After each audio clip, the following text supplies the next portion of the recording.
Adriane falou, de certa maneira, vai de encontro com tudo que nós acabamos de conversar, né? Porque toda essa discussão, de certa maneira, está tentando perguntar como nós podemos viver melhor. E se vive melhor justamente na relação com o outro. E é nesse sentido que a ética entra. Então, o texto tem praticamente quatro capítulos e eles são sim, bem relacionados. Não tem como entender um sem entender o outro.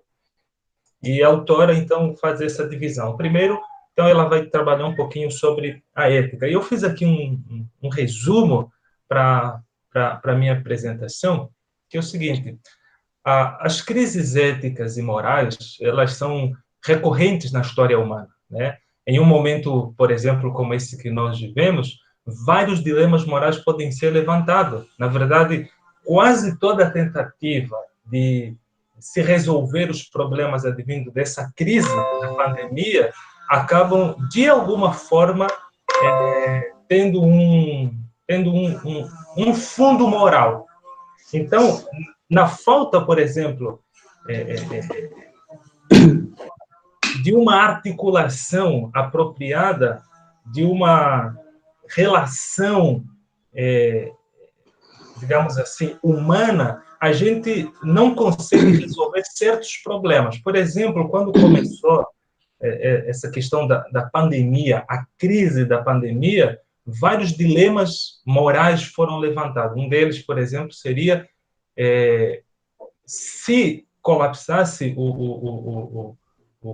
a saúde, né, o sistema de saúde, na falta de respiradores, por exemplo, quem nós escolheríamos para utilizar os aparelhos? Aqueles que chegassem primeiro nos hospitais ou quem tivesse a aparência e a chance de melhor sobreviver? A gente tem alguém que chegou primeiro e nós fazemos, então, uma leitura de quem está, digamos assim, mais saudável e tem mais chance para viver. Esse nós priorizaríamos para usar os respiradores. Então, são dilemas morais que, de certa maneira, eles se acentuam principalmente em momentos de crise. Mas é evidente que o texto da autora, né, da Juliane, é evidente que é um contraponto, como ela diz, às contradições do capital na reprodução da existência. Não sei se é propriamente um dilema ético o agravamento da pandemia, que o agravamento da pandemia fez, mas fez suscitar uma questão que até hoje não conseguimos solucionar e nós continuamos a debater sobre ele, que é, por exemplo, essa questão de abrir ou fechar o comércio. A vida humana vezes economia. É na preservação da vida humana que, de fato, essas pessoas que querem muito que o comércio volte, que as coisas voltem, essas pessoas pensam realmente na preservação da vida humana ou simplesmente elas pensam no acúmulo e no lucro? Então, são dilemas morais que vão surgindo e eles estão extremamente ligados a essa reprodução do capital, né? como a autora fala. Então, a ética é apresentada pela autora a partir de um viés marxista, e isso é importante. Essa delimitação que ela faz é importante porque, ao optar pelo viés marxista, ela está descartando outras abordagens, como, por exemplo, a ética cristã, ou seja, ela delimitou e a partir disso, então, que ela vai construir o seu texto. Ela diz que é a partir de um viés marxista que ela pensa a ética. Sua abordagem, então, busca compreender a relação entre o ser e o dever ser, né?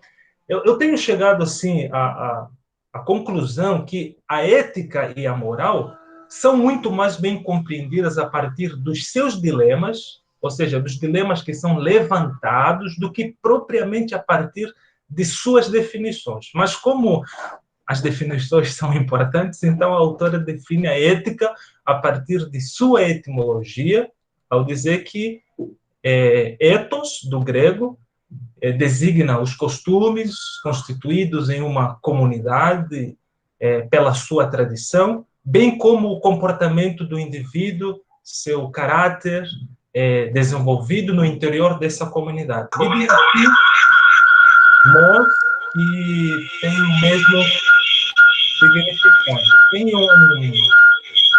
Eu acho que é para você ligar o microfone. Deixa eu desligar aqui.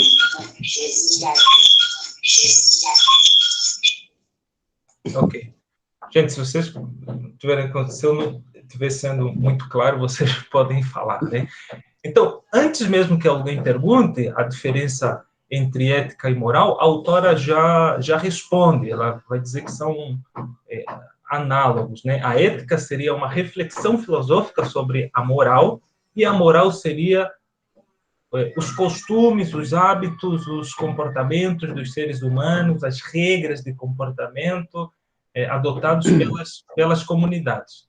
Bem, essa diferenciação aqui é uma observação minha, do ponto de vista da história da filosofia, no que se refere à ética, ela praticamente inexiste, né? Ou seja, é uma pretensa distinção, ela é um pouquinho confusa e não tem muita utilidade prática, porque ética e moral são praticamente a mesma coisa. Na verdade, seria como mesa em português e table em inglês, né? Não tem muita diferenciação. Mas o que chama a atenção é que a autora diferencia a ética da moral, sendo essa, a primeira, no caso, a ética, as reflexões filosóficas realizadas em determinadas circunstâncias históricas em relação à moral. Assim diz a autora que os problemas morais dependem, em certo grau, de como as sociedades reproduzem sua existência. Porque a ética e a moral, elas possuem uma função social específica. Por isso é que nós conseguimos observar, ao longo da história, que as discussões éticas e morais, elas são um pouquinho diferentes, porque as circunstâncias sociais, os problemas sociais, são extremamente diferenciados uma das outras. Então, você tem, por exemplo, na Grécia, o imperativo democrático, mas era uma democracia que, de certa maneira, privilegiava os nobres, né, a aristocracia, e você tem, por exemplo, autores como Platão, Sócrates e Aristóteles, mas antes mesmo desses pensadores, você já tinha reflexões morais e éticas com os pré-socráticos. Então, por exemplo, tem algo bem curioso, tem um filósofo chamado Demócrito, que ele dava vários conselhos éticos ou vários conselhos morais. E um deles eu acho que reflete, por exemplo, os nossos tempos. Demócrito aconselhava as pessoas a não terem filhos. Eu falo assim, é bom vocês não terem filhos, era o conselho dele. E ele justificava, dizendo que assim, porque ter filho, além de ser dispendioso, é custoso e vai roubar muito do seu tempo. É isso que ele falava. Só que ele ia um pouquinho além. Ele diz assim, olha, pior do que ter filhos é você ver o filho crescer, depois que você fez tudo por ele, você educou e ele se tornar assim um monstro. Então, para você não sofrer esse desgosto, então não tenha filhos. Só que ele é um pouquinho além. Fala assim, o melhor é você adotar. Adote de um amigo. Mas ele justificava dizendo assim, porque se você adotar, você terá a opção de escolher o tipo de filho que você quer. Porque se você ser o genitor, você não tem essa opção. Então, veja que é um dilema moral discutido, sei lá, 3, 4 mil anos atrás, que, de certa maneira, reflete os nossos dias. Com o avanço da tecnologia, a gente tem a possibilidade de escolher, inclusive, os traços característicos do filho que a gente quer ter. É moral ou não? Pode ou não pode? Ou então, por exemplo, quando as pessoas vão adotar uma criança, a seletividade que se faz é moral ou não? Pode... eu posso ter essa autonomia de chegar num espaço, num orfanato e começar a olhar as crianças, reparar, ver se comporta bem, não comporta, tem uma doença, não tem, escolho esse, não escolho aquele. é moral ou não? Mas veja que é uma discussão que já foi feita há milhões de anos, né? Então, são problemas que vão surgindo, né? Então, você tem depois, na Idade Medieval, que, de certa maneira, o que se circunscreve é muito mais a moral cristã. Você tem pensadores como Santo Agostinho, como São Tomás de Aquino, que vão basear a sua ética e a sua moral na revelação cristã. E depois você tem aí o advento do capitalismo, né? A moral voltada para o lucro, para a ganância, a concorrência, a mesquinhez. E é justamente nessa moral, ou nesse modo que a sociedade se estrutura dentro do capitalismo, que a autora quer dialogar contrapondo. Então, é diante disso que a ética vem funcionar como elemento regulador destas relações, pregando justamente o contrário do fato moral predominante.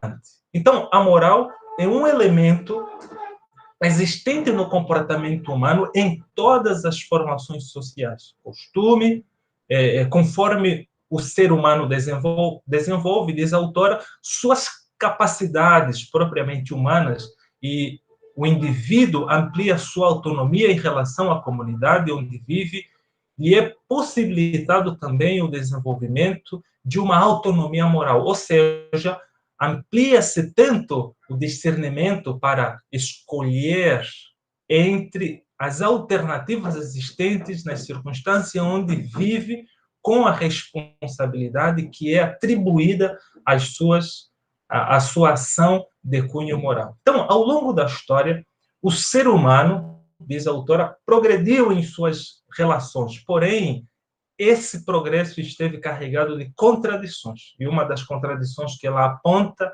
e reprisa o tempo todo é essa que surge do modo como o capitalismo organiza as relações humanas. Então, a moral, por sua vez, não exerceu, diz a autora, a função que deveria exercer, que é a de enriquecer as relações humanas, auxiliando o indivíduo em considerar no seu modo de viver as necessidades de seu próximo ou da comunidade. Então, a partir do capitalismo, essa dinâmica social que se estrutura tão simplesmente com o objetivo de lucrar, não considera o bem-estar do outro. E a moral deveria ser, por sua vez, justamente esse elemento que tenta articular e promover um ambiente que seja minimamente próspero para todos. Ou seja, é fundamental, ou seria fundamental, que a moral pudesse, de certa maneira, criar esse ambiente em que as relações humanas são minimamente saudáveis. Eu acho que, por exemplo, a Natália deu um exemplo que cabe muito aqui. Você tem um médico formado que, de certa maneira, se sacrifica para que as pessoas possam viver, e, por outro lado, você tem o engenheiro civil que desrespeita totalmente todas as regras, porque ele é engenheiro civil, é cidadão, sei lá o que é, e vai no parque se divertir com os amigos, né? Então, você tem essa contradição que, de certa maneira, no meu entender, é uma crise moral. Porque a crise moral é justamente essa insensibilidade que nós temos em lidarmos com o outro. A gente se importa ou não nos importamos com o outro. A gente não leva em consideração, no nosso modo de viver, a necessidade do outro. E, para a autora, todo modo capturar as relações sociais. Se eu só penso no lucro, eu estou pouco me importando com o bem-estar de quem quer que seja. Então, eu vou pular o segundo ponto, porque aí depois o João vai apresentar, que é a ética marxista, que é a delimitação que a autora faz. Então, a ética marxista se diferencia da visão de mundo que fragmenta as atividades humanas, e o que deveria ser uma possibilidade de transformação não passa a ser apenas um conjunto de ideias abstratas. Então, se as atividades humanas são fragmentadas, não tem como existir, de acordo com a autora, uma transformação social. A ética marxista, portanto, se apresenta como a afirmação da história, como uma concepção realista de transformação, justamente porque o dever ser que ela projeta parte do ser tal como ele é. Não é uma abstração e não é uma fragmentação. O ser ou seja, eu vou repetir isso daqui, porque eu acho muito, muito bonito, que a ética marxista apresenta-se como a afirmação da história, como uma concepção realista de transformação, justamente porque o dever ser que ela projeta parte do ser tal como ele é, da natureza humana, precisamente como se desenvolve na história. Então, os pilares da ética marxista podem ser considerados como, por exemplo, o ser humano, ele é compreendido como um ser concreto, social e histórico. Ou seja, a ética marxista, além de se pautar numa visão materialista da história, a sociedade dividida em classes antagônicas compreende o ser humano como sendo um ser social, concreto e histórico. Isso quer dizer pelo menos duas coisas, ou uma coisa. A consciência dos homens é determinada pela existência social. Porém, as circunstâncias só podem ser transformadas pelos homens. Portanto, é fundamental para que tal transformação aconteça a necessidade de uma intervenção. O que quer dizer que as abstrações e especulações são descartadas, tendo deste modo como ponto de partida as condições materiais de vida dos indivíduos humanos. Então, a título de conclusão, sem um entendimento profundo da base material social e histórica, é impossível compreendermos a ética e, com isso, é impossível de se realizar qualquer tipo de transformação. É mais ou menos, de forma bem resumida, o que a autora apresenta para a nossa reflexão. Agora eu passo para o João.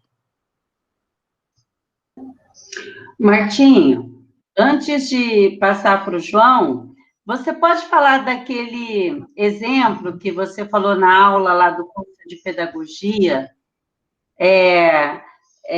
Eu não lembro agora o nome daquela situação onde a pessoa esconde algo e ela só revela porque ela tem uma moral, não porque os outros estão vendo algo. Você lembra?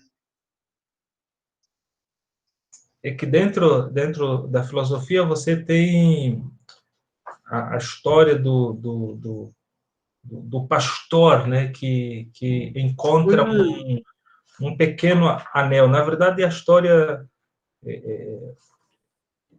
de Giz, né, o anel de Giz, é a história de um pastor que, diante dos outros, se apresentava como a pessoa mais correta possível, né? Então, a gente sempre pensa, principalmente quando trabalha a questão da moral, como algo imposto. Só que isso não é verdade, porque a moral tem, antes de mais nada, a ver com aquilo onde nenhuma punição é possível. Então, não tem a ver com as regras impostas a mim, mas tem a ver com as regras que eu imponho a mim mesmo, levando em consideração.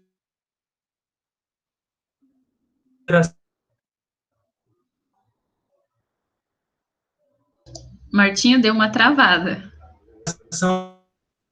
O outro, travada? Agora voltou.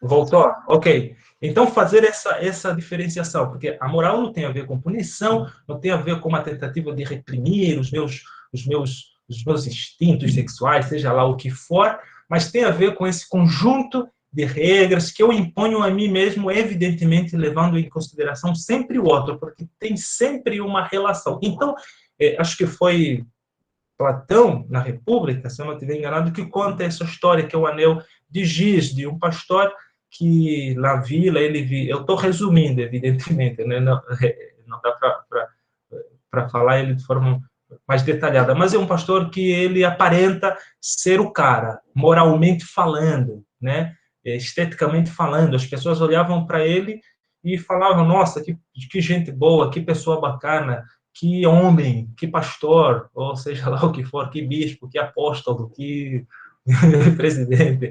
E um dia desses, então, ele encontra um anel, e esse anel, ele era mágico. Se você pegasse o anel e virasse a pedrinha, você se tornaria invisível. E é justamente aí onde a moral começa.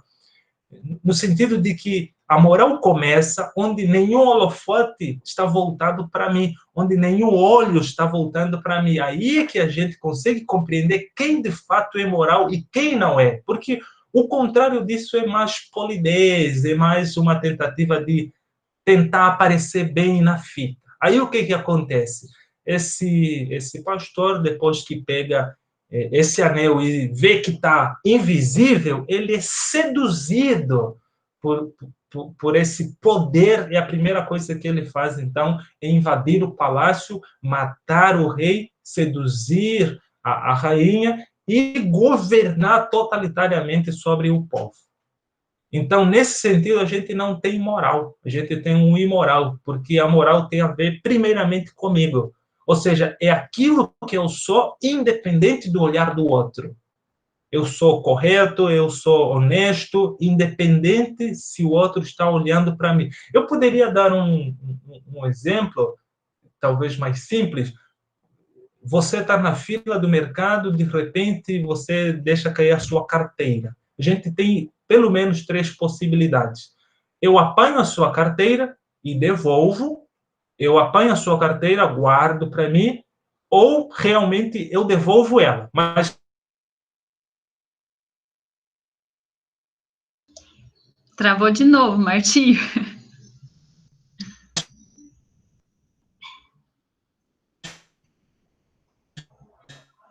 Martinho?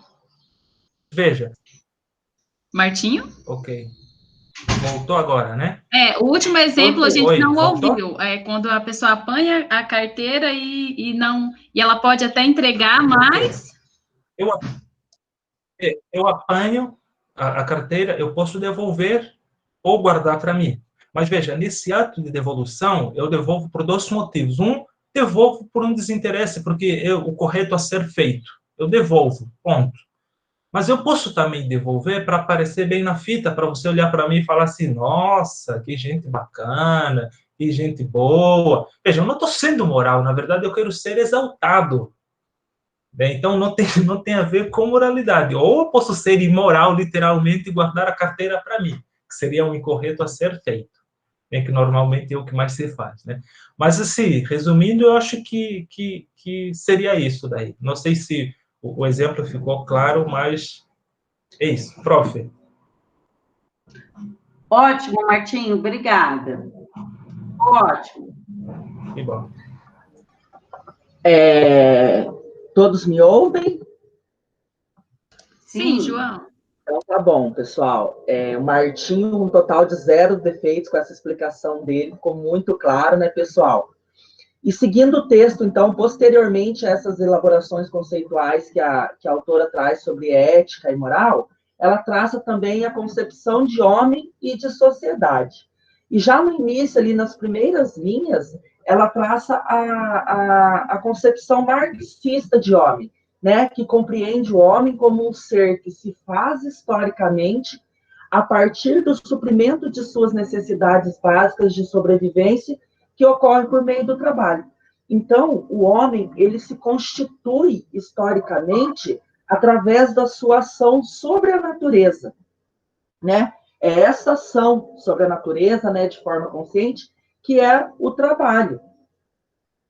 Em seguida, né, esse trabalho, tudo que é elaborado por meio desse trabalho, dessa ação consciente do homem sobre a natureza, é a cultura.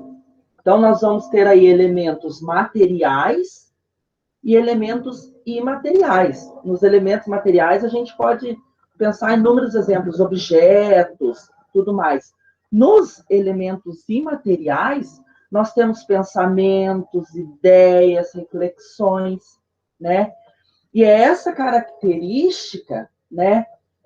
Esse trabalho aí, que ele é produzido de forma consciente, é o que a autora nos traz, que nos diferencia dos outros animais, é o que nos caracteriza como seres sociais.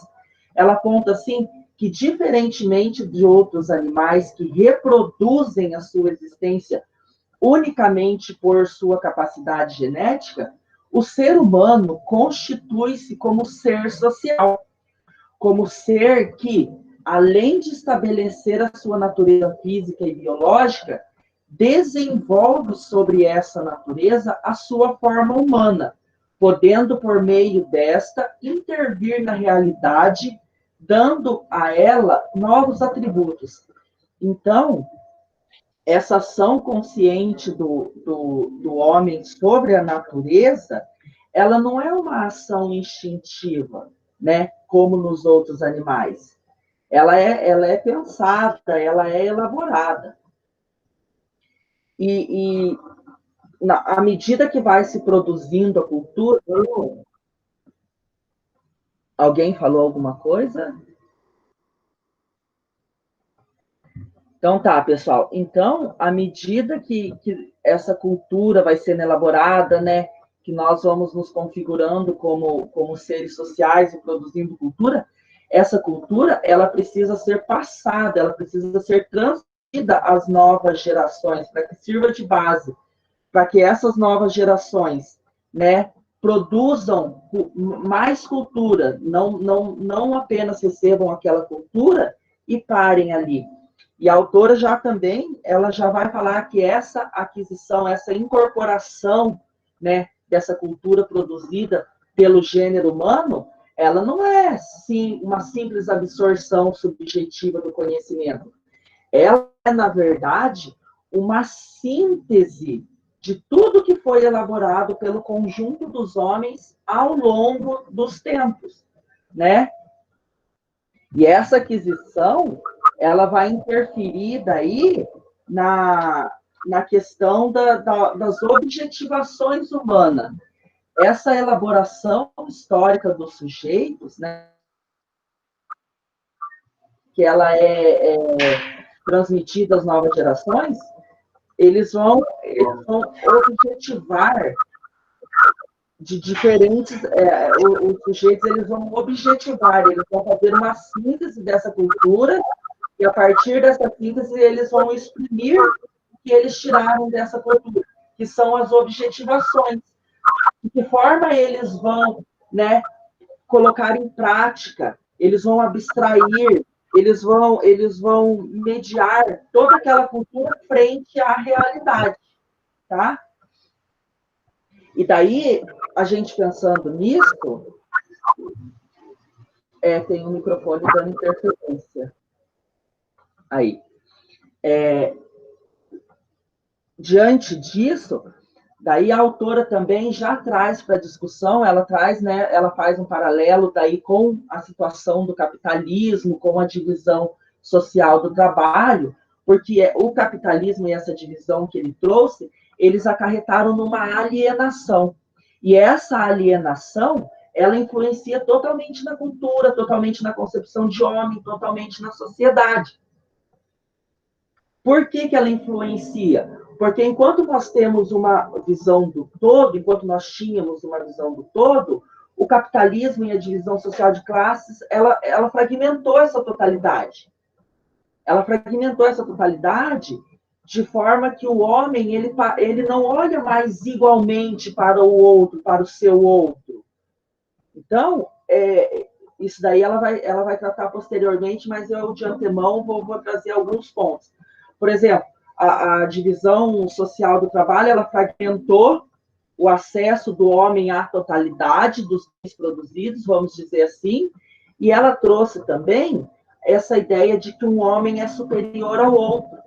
quando na verdade não, todos são, né? Todos são homens. E essa alienação que trouxe, ela impactua diretamente na moral humana, que é um dos elementos que a autora, uma das situações que a autora trata posteriormente no texto, quando ela diz assim que a moral, né, ela apresenta-se como um dos aspectos da atividade humana mutilados pela alienação que o capitalismo trouxe. Por quê? São anunciados valores voltados para a sociedade humana, porém, não é questionada a forma de produção da existência que produz valores opostos, o que repercute no esvaziamento de sentido concreto dos valores anunciados. Então, anunciam-se valores, mas não se refletem sobre esses valores, não dão condições de reflexão, não dão abertura para a reflexão desses valores. De que forma esses valores são construídos? Quem constrói esses valores? Se nós estamos tratando de humanidade, toda a humanidade participa da construção desses valores? Porque a gente percebe até uma certa segregação de determinadas... Olha, tal pessoa não tem moral. Como que eu afirmo que tal pessoa não tem moral? Que moral é essa? Qual é a minha concepção de moral, né, para eu afirmar que o outro não tem moral? E nisso a gente vai aumentando o distanciamento e a divisão de que um sujeito tem mais valor que o outro, um sujeito é superior ao outro. E a gente chega no último ponto que ela trata, que é a questão do sujeito frente a essa sociedade capitalista, que é um sujeito que ele não se sente pertencente dessa sociedade, né? A autora, ela fala muito bem, e ela esclarece muito bem o seguinte, ela diz sobre esse sujeito nessa sociedade capitalista. Ele não somente se compreende distintamente da sociedade em que vive, como se vê desvinculado deste meio, caindo numa compreensão individualista e abstrata da realidade. Então, o sujeito, ele não se sente parte pertencente da sociedade, ele não se vê como um ser social. Os outros indivíduos apresentam-se para ele como um empecilho ao seu sucesso na realização dos valores dominantes nessa sociedade. E é aí que eu trago aquela situação assim, na sociedade capitalista, então o sujeito, ele parou de olhar para o outro como também um humano, ele passa a ver o outro como um inimigo, como alguém que está tentando tomar o lugar dele, alguém que está tentando tirar o poder dele, por exemplo. É onde gera essa situação de um sujeito se achar superior ao outro. Isso acaba culminando, né, na questão das relações humanas, nas relações em seu conjunto, num processo de estagnação cultural, em função da busca desenfreada pelo capital. E como podemos verificar nessas últimas décadas, na bancarrota deste meio de reprodução social. Então, há um impacto na questão das relações humanas, porque os sujeitos, né, diante dessa alienação do capitalismo, eles não olham mais o outro como um ser humano, é um objeto. Quem detém o poder, né, a classe dominante, vamos pensar assim, eles olham para a classe dominada como um objeto, uma oportunidade de ascender ainda mais socialmente, e não dando condições dessa classe dominante, né, ter acesso à totalidade dos bens produzidos. Parou-se de olhar para o outro como um ser humano. Existe um autor literário, Ernest Hemingway, que ele fala assim, ele tem um livro chamado Por Quem os Sinos Dobram, e ele é norte-americano, e quando uma pessoa morre lá na Inglaterra, por exemplo, os sinos da igreja dobram, batem os sinos da igreja. E daí as pessoas se perguntam, por que os sinos dobram?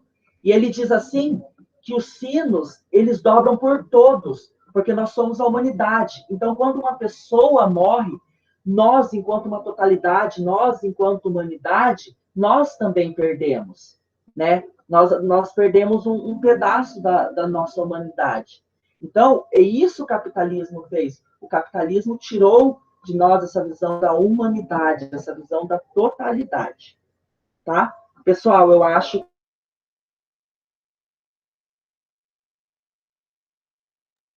João, você travou também. Vai me falando à medida que eu for... Estão me ouvindo? Isso, agora voltou. Tá, onde eu parei, Dri?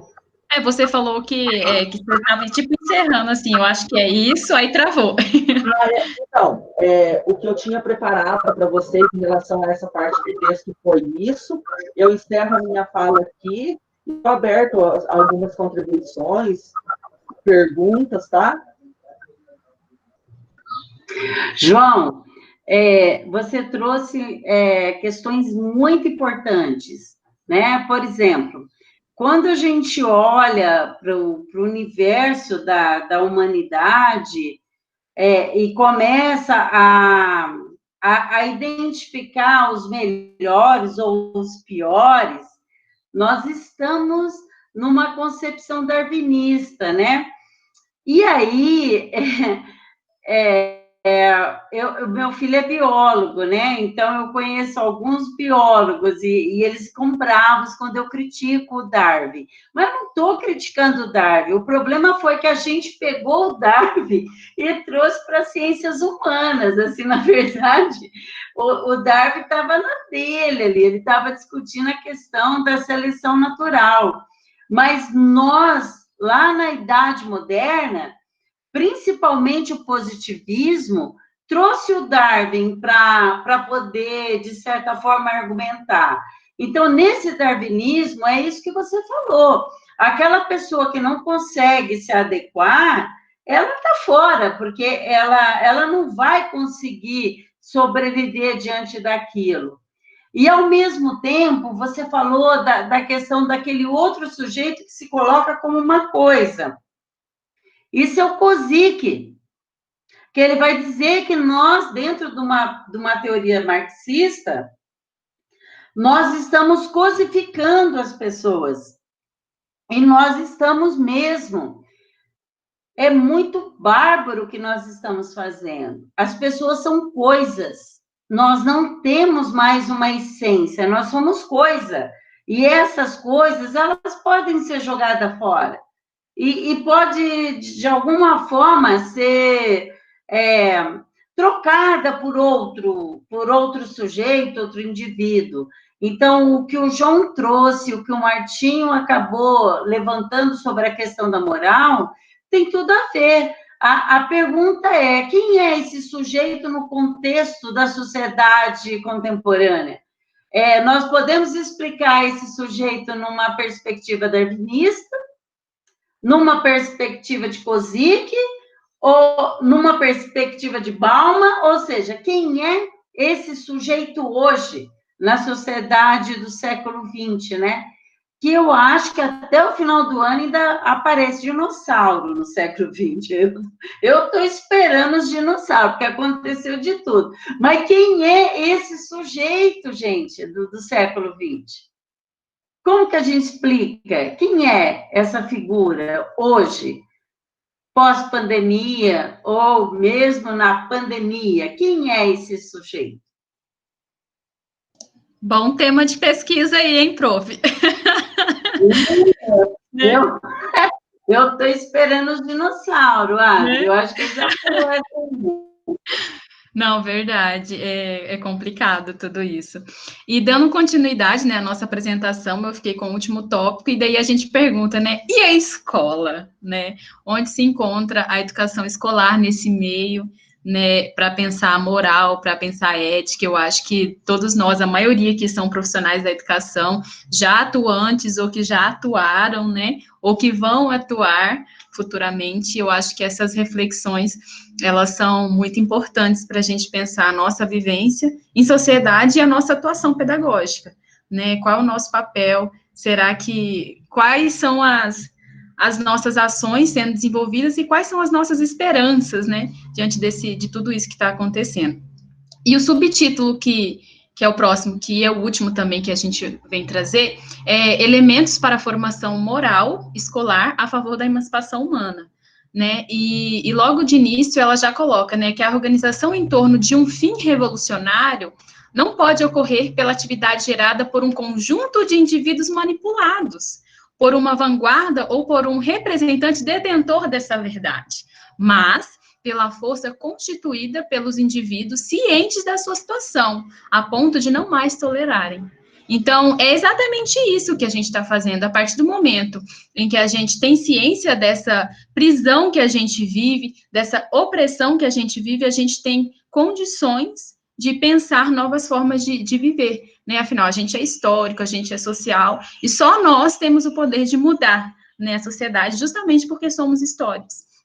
Né, e quando eu estava lendo esse texto, vinha muito aquela, eu até tinha pensado em colocar aqui, né, mas eu só vou citar o exemplo, aquela parte, não sei se vocês já assistiram o filme Matrix, né, e o primeiro, e eu acho muito legal aqueles filmes, e quando o Neo, ele toma a pílula, e ele percebe a realidade que ele vive, né, e no final ele fica tão assustado que ele fica com medo de fazer algo, né, em prol disso, para tentar mudar, e ele quer retornar para a Matrix. E tem muita gente que é assim, não consegue lidar com isso, e quando descobre essa situação, às vezes quer retornar para essa ignorância, né? Às vezes a ignorância, ela é uma bênção, mas eu acho que não é bem por aí, eu acho que a gente, enquanto a gente se coloca, né, para refletir, para pensar sobre, eu acho que já é um grande passo para as nossas ações, né, futuras.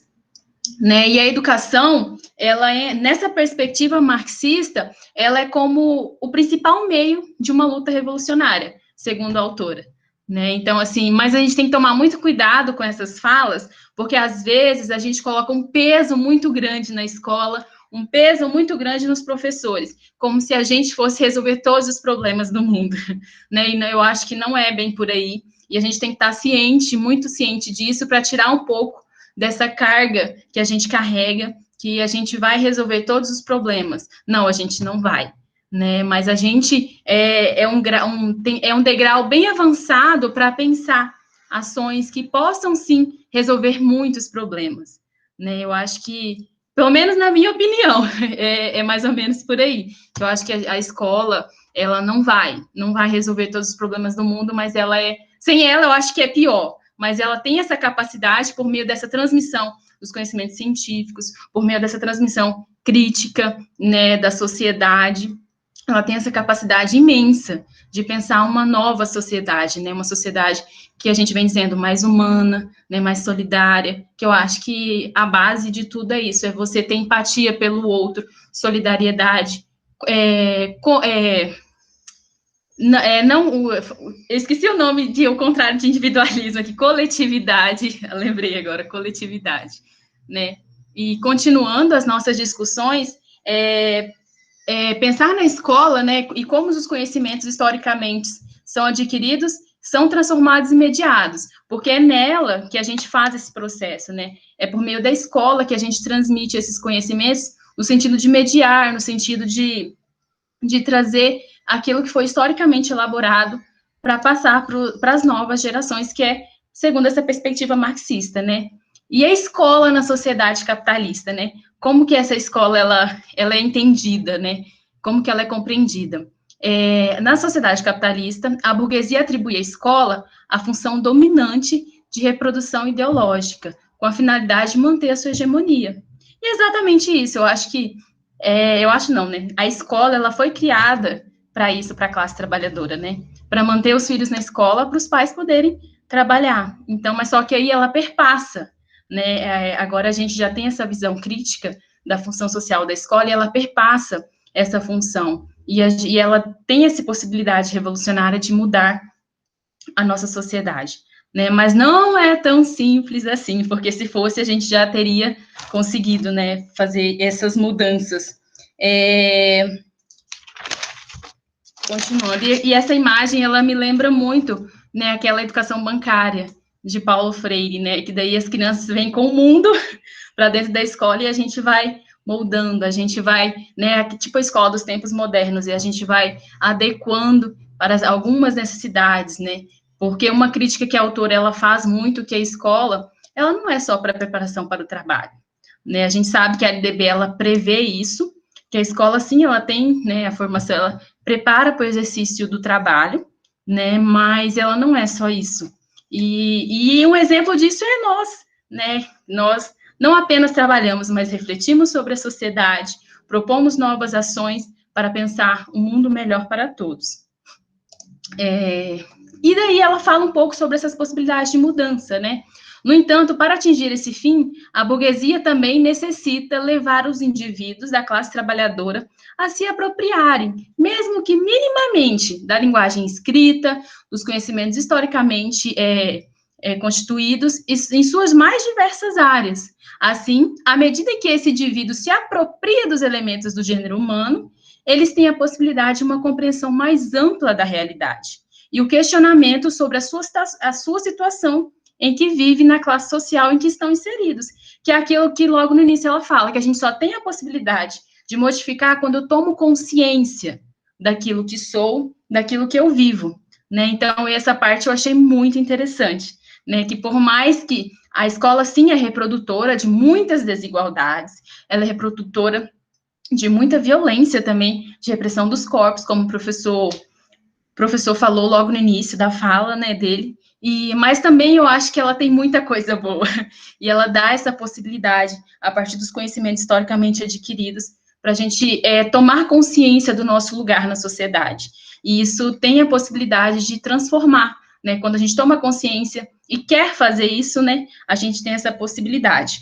E, segundo a autora, é também a partir desse processo que se pode constituir o âmbito da moral, né, pois os elementos que viabilizam a atividade humana, como a liberdade, a responsabilidade, o conhecimento sobre os meios e os fins de intervir sobre a realidade, têm a possibilidade de propiciar ações mais intencionadas. Então, eu acho que esse é o ponto, né? Quando a gente toma consciência, né? Eu estou repetindo isso para a gente realmente ter isso em mente, né? A gente precisa tomar consciência da nossa situação para poder agir e fazer essas ações com intencionalidade, né?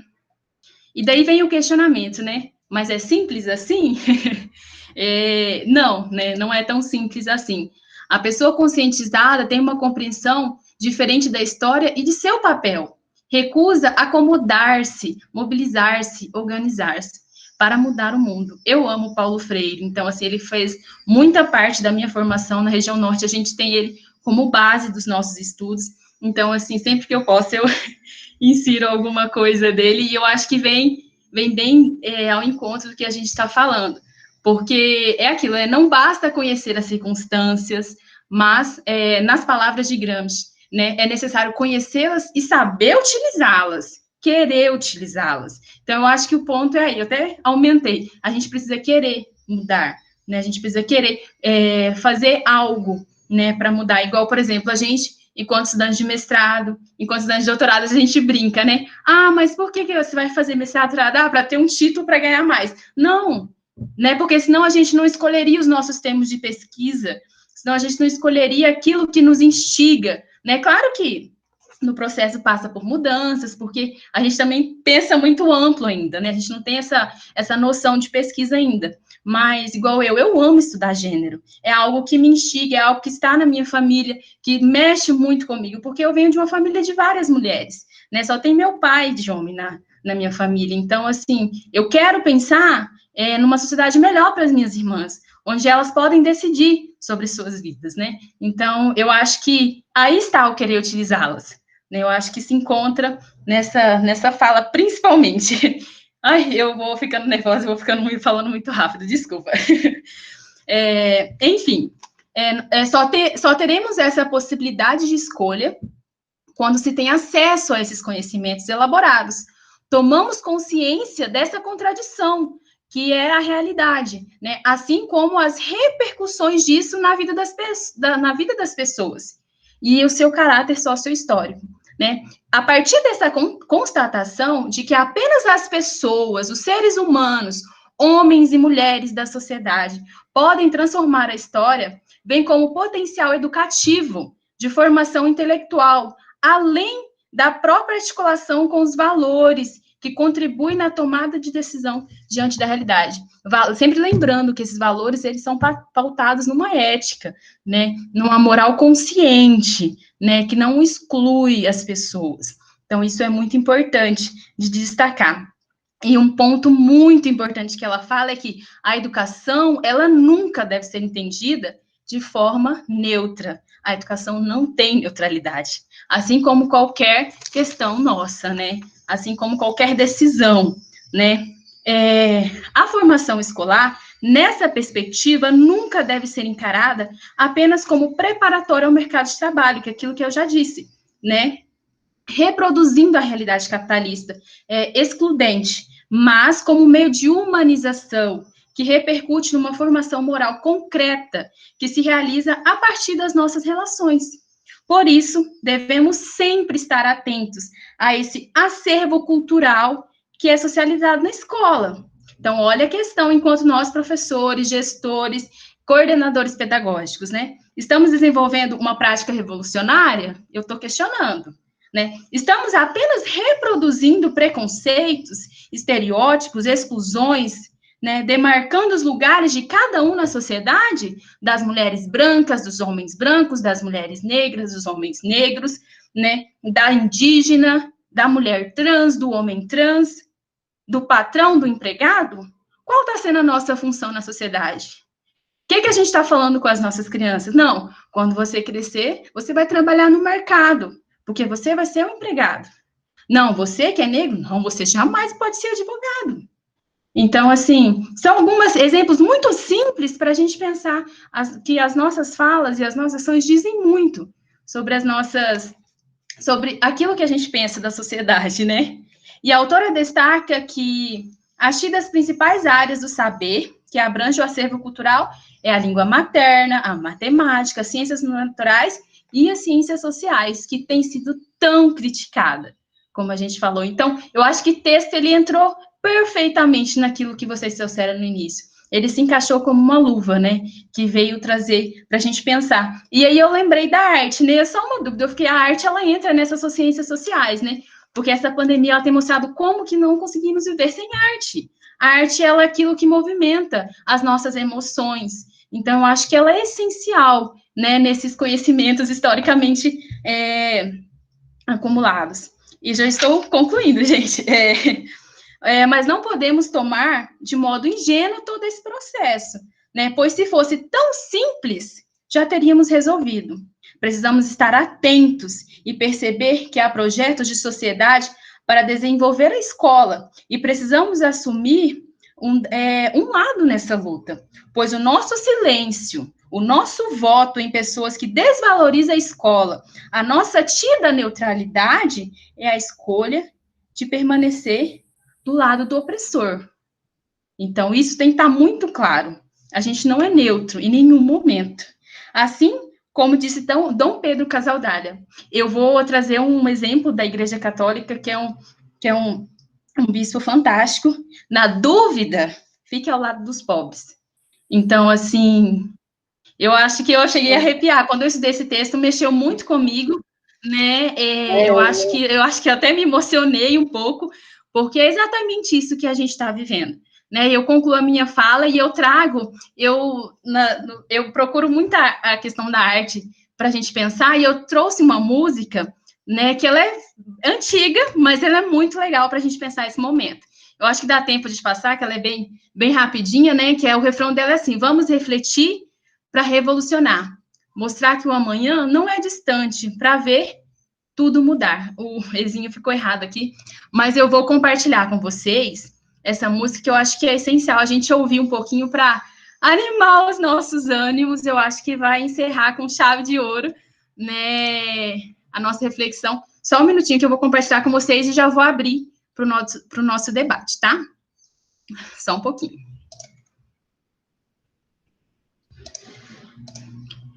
Eu acho que vai tremer um pouquinho, porque às vezes a internet dá uma... Vocês estão vendo? Tá compartilhando. Vocês estão vendo? Acho Tá. que vai abrir, Beleza. Ela vai travar um pouquinho, mas eu acho que é melhor a gente ouvir o cantor mesmo travando um pouquinho do que eu cantando. É.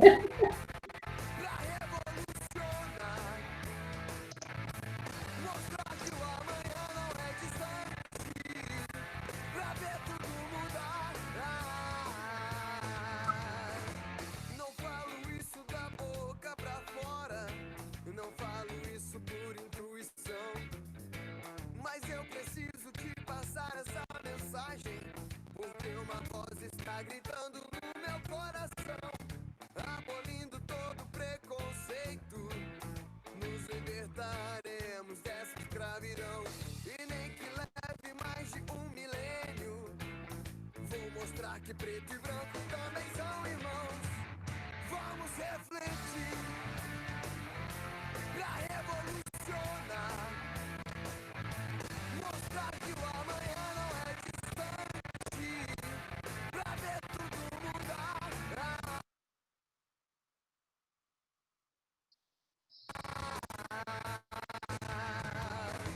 Não falo isso da boca pra fora, não falo isso por intuição. Que tal você dar uma volta no seu bairro?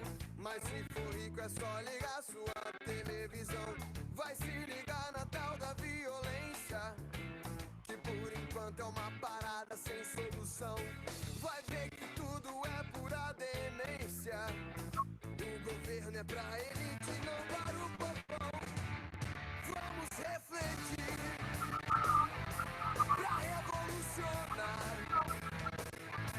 mostrar que o amanhã não é distante, pra ver tudo mudar. Vamos refletir pra revolucionar. Eu passei só um trechinho, porque como ela tá travando, mas eu vou mandar lá para vocês no grupo, para vocês ouvirem ela toda, mas é nesse sentido, para a gente refletir, para revolucionar mesmo, né, tomar consciência da sociedade que a gente vive.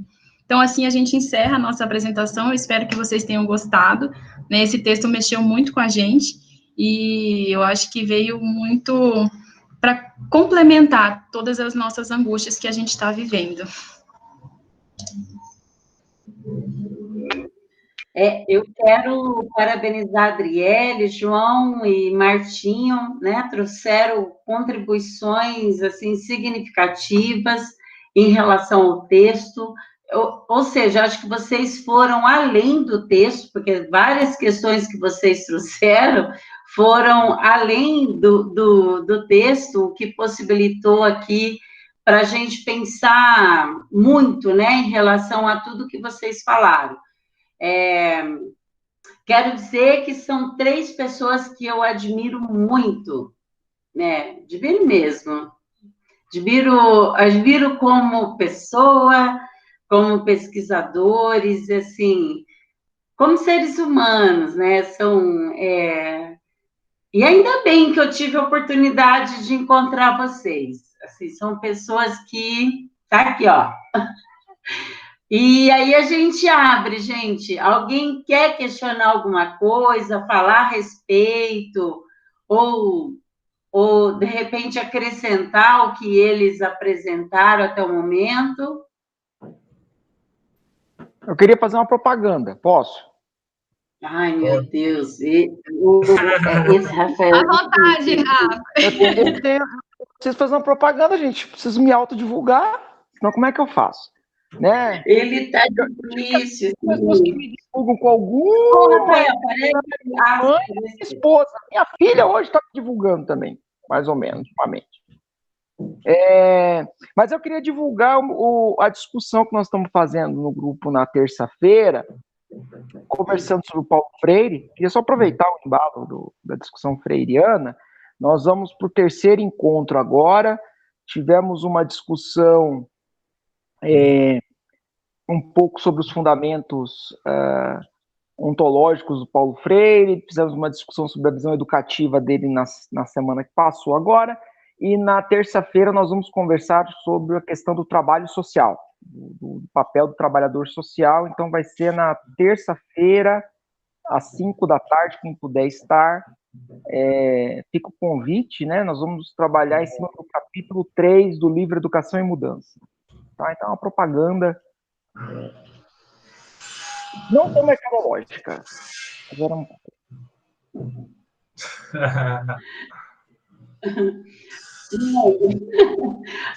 é nem propaganda, Rafael. Acho que isso é muito nobre da sua parte compartilhar com a gente, né?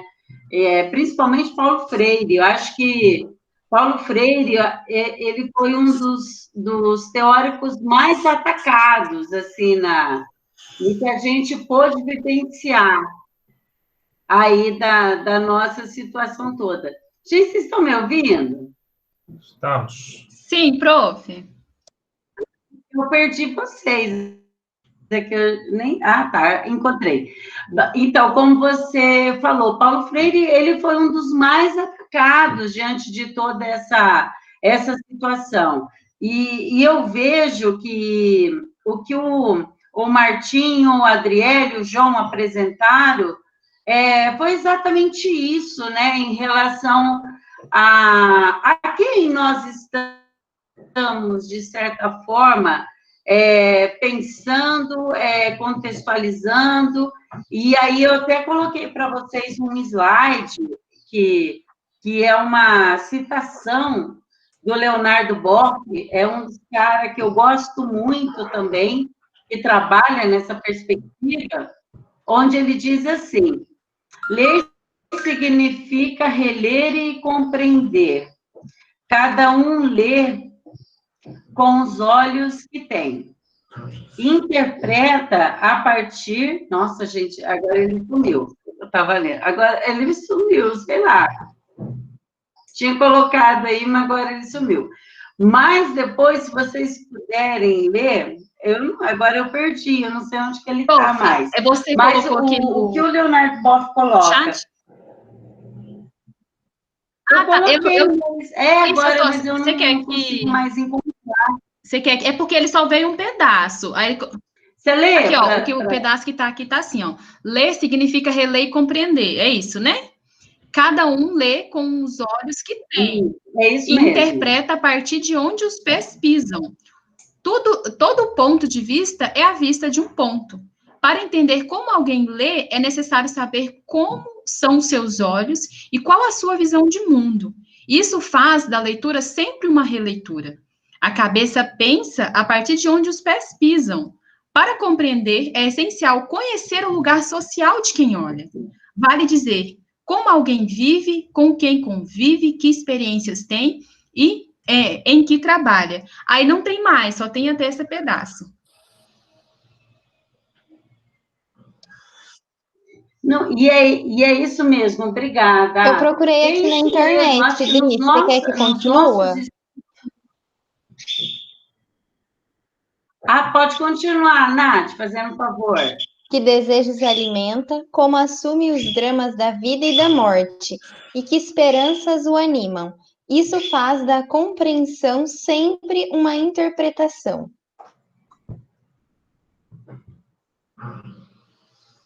Isso. Então, o Boff, ele traz para a gente isso. Cada hora que a gente olha um texto, olha uma realidade, olha um sujeito, sempre nós vamos olhar para o óculos que nós temos, ou seja, a partir dos pés que nós pisamos, a partir da janela que nós olhamos. E quando a gente trabalha nessa perspectiva do materialismo, é entender isso.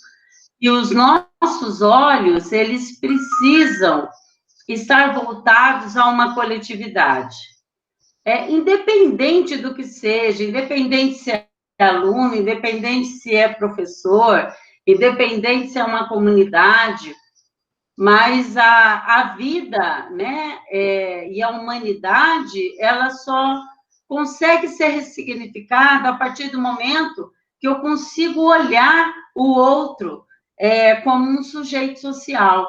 Então, o Bock está dizendo isso, eu posso olhar essa realidade numa perspectiva positivista, eu posso olhar esse sujeito numa perspectiva fenomenológica, eu posso olhar esse sujeito numa perspectiva do materialismo, mas, independente da matriz, eu preciso olhar o sujeito, né? Então, eu preciso entender quem é esse sujeito e a partir de onde que eu olho esse sujeito. E foi o que vocês trouxeram, né? Vocês trouxeram com o Martim uma discussão relacionada à moral, que hoje, né, Martim, vamos falar a verdade, nessa sociedade que a gente vive, ética e moral virou uma palhaçada, né? E, na verdade, nós sabemos que o que direciona o sujeito é a ética e a moral. A partir do momento que eu perco isso, eu perco o meu princípio, né? Eu perco a minha concepção de vida. E o Martinho trouxe de uma maneira muito interessante, muito significativa, faz parte da formação dele, e eu acho que a gente tem que continuar defendendo essa moral, essa ética. O João trouxe, né, essa discussão de quem é esse sujeito, e aí nos levou a pensar num sujeito numa perspectiva darwinista, numa perspectiva onde o Kozik coloca como um sujeito cosificado, e, ao mesmo tempo, você traz a importância de pensar e problematizar, e a Adriele fecha de uma forma muito importante, dizendo, olha, esse sujeito é um sujeito humano,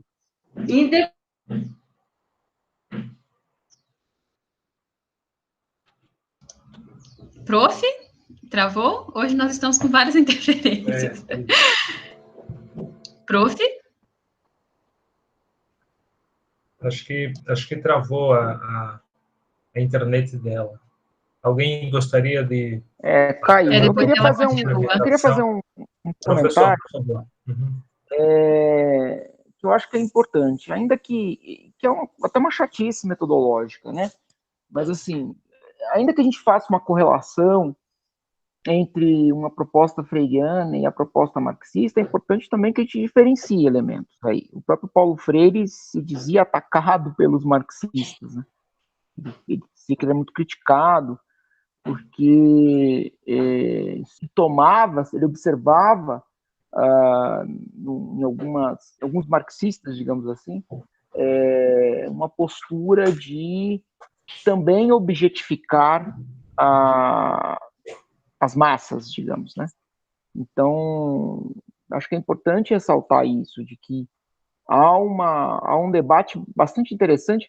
Eu não sei se a Adriana, quando ela voltar, tinha uma professora, que eu acho que já aposentou, Maria Luísa, que ela contava um pouco desses debates na época da graduação dela entre o Saviani e os freirianos, né? E contava sofocas de corredor. Porque tinha um tensionamento ali, né? E acho que é importante não esquecer disso, porque acho que tem diferenças, até de referenciais, de como atuar a partir disso. Então, isso acho que era uma primeira coisa. A outra coisa que me chama a atenção, e acho que isso fica talvez mais evidente quando se discute a questão da consciência, né? A consciência em Paulo Freire é ato. Se vocês lerem lá no Conscientização, vocês vão ver, a consciência em Paulo Freire é ação. Você ter consciência de algo não é saber de algo. O saber não é prévio à ação, né? O saber é a própria ação. Muitas vezes você age sem saber. Então, é essa unificação que a praxis que dará a ação. Acho que esse é um ponto bastante interessante. E a outra reflexão que eu queria trazer, que não tem nada a ver com isso, mas tem a ver com... que é uma provocação mesmo, essa discussão entre ética e moral, que é uma discussão que os contemporâneos vêm fazer, que é um abandono da ética. Eles vão abandonar a discussão sobre a ética, eles dizem que a ética está muito contaminada. né, pela instrumentalidade, pelo tecnicismo, né? Então, que a gente deveria retomar os elementos da moral, né? E problematizar esse costume na sua base, né? Apostando até na humanidade mesmo, no certo sentido de humanidade, né? Mas essa é uma outra reflexão, é só para, aproveitando que a Adriana agora voltou, tudo isso só para encher a linguiça até a Adriana voltar, para ela continuar. Você é o que preenche as lacunas ali, Rafael, quando alguém sai. Só para preencher as lacunas só. Meu papel aqui é esse, é step. Pode voltar, Adriana. Microfone, prof, desligado.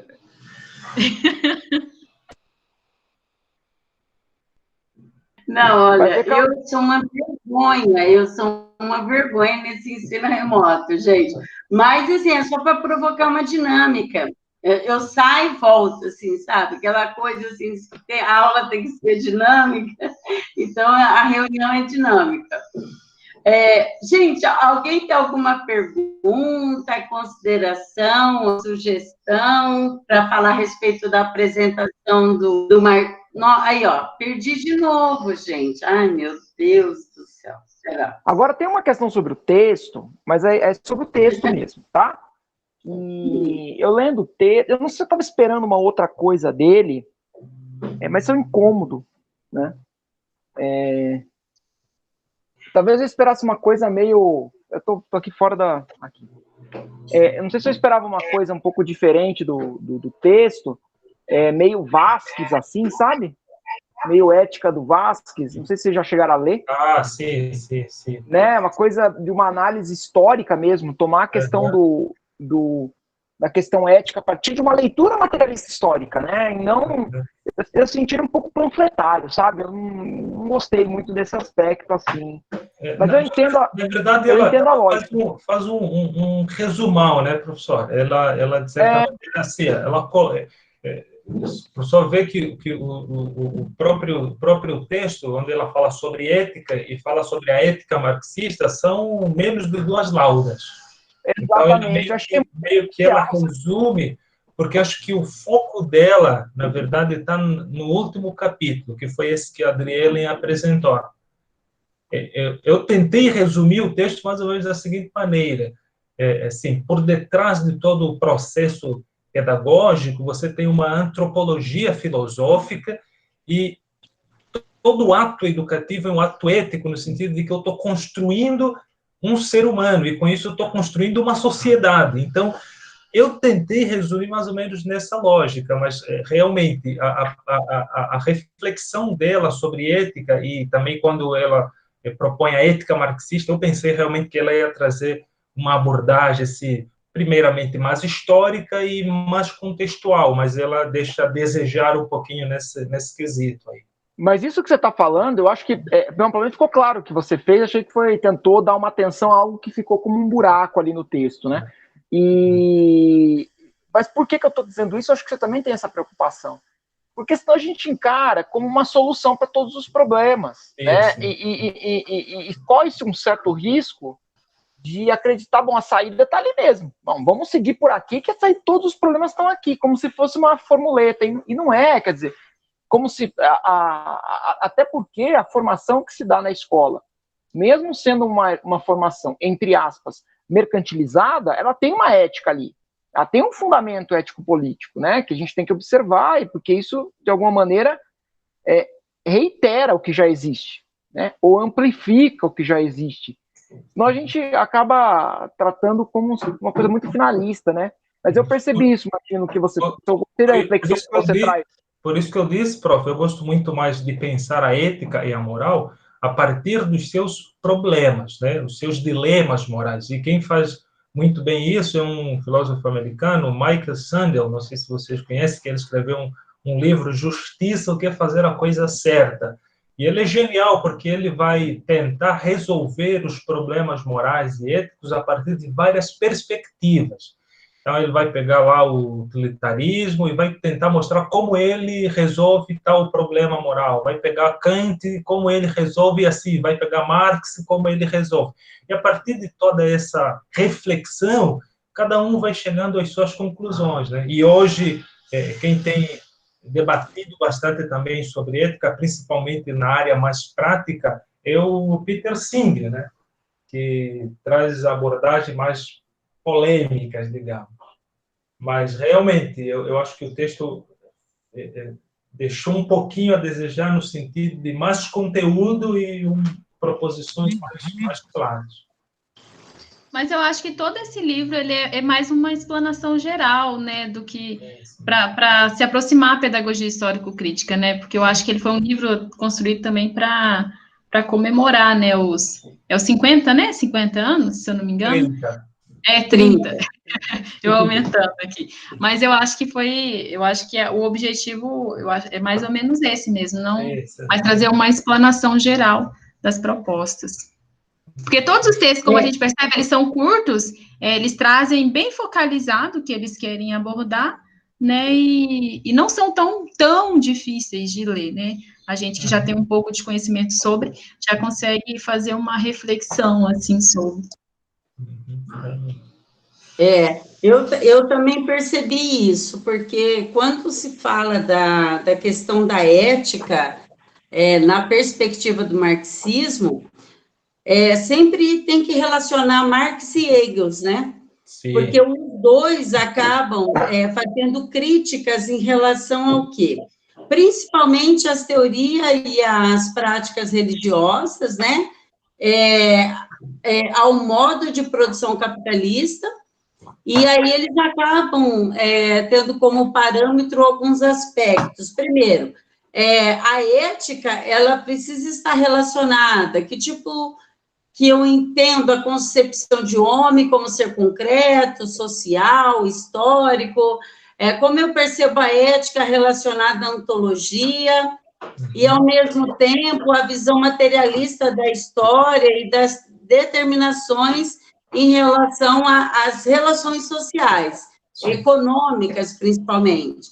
E eu percebi que a autora, ela não aprofunda nessas questões. Ela passeou, mas não aprofundou. Isso ficou mesmo algo a ser problematizado. Realmente.